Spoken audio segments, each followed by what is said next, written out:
বাইরে ভাই যাই কোন মরা বাইতে 4 দিনের দিন যে খিচুড়িটা খাওয়ায় ওই খিচুড়িটার মতো স্বাদ কিন্তু আর কোনো খিচুড়িতে পাওয়া যায় না। আমগো এটাও যেমন তেমন শেফ না, এই শেফের দাদার বিয়ায় বঙ্গবন্ধুর 4 দিনের খিচুড়ি রেন্দা ভাইরাল হয়েছিল। তো এই শেফে আবার কেমনে জানি তার কাছ থেকে রেসিপিটা শিক্ষা রাখছে। তো সে আজকে আমাদেরকে স্পেশাল একটা খিচুড়ি রান্না করে খাওয়াইবো, তাও আবার ভুনা খিচুড়ি। খিচুড়ির সবচাইতে স্পেশাল হইলো ডাইল, খিচুড়িতে ডাইল যত বেশি দিবেন খিচুড়ি তত স্বাদ হইব। এখন আবার একজনে কেউ বোঝে ওই মিয়া মাংস ছাড়া খিচুড়ি হয়নি, আসলে মাংস আছে। এটার সাথে একদম বাংলাদেশি দেশি হাঁস আসছে আমাদের জন্য পেরিসে। সেই হাঁসটা বাংলাদেশ থেকে ভুনা হয়ে আসছে, সেটাকে আমরা হালকা গরম করেই খেতে পারবো।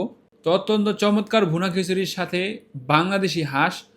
আর এই খিচুড়িটার একটা স্পেশাল জিনিস হলো এই খিচুড়িটার মধ্যে আমরা বাইরের বাজার থেকে আগত খোরশেদ মজুমদারের খাঁটি গাওয়া ঘি ব্যবহার করতেছি। তো যার কারণে একটু বেশি স্পেশাল হইব। শুধু হাঁস না, সাথে আছে শুটকি ভর্তা, চিংড়ি মাছের ভর্তা এবং বেগুন ভর্তা। তবে যাদের অ্যালার্জি আছে তারা দূরে থাকেন।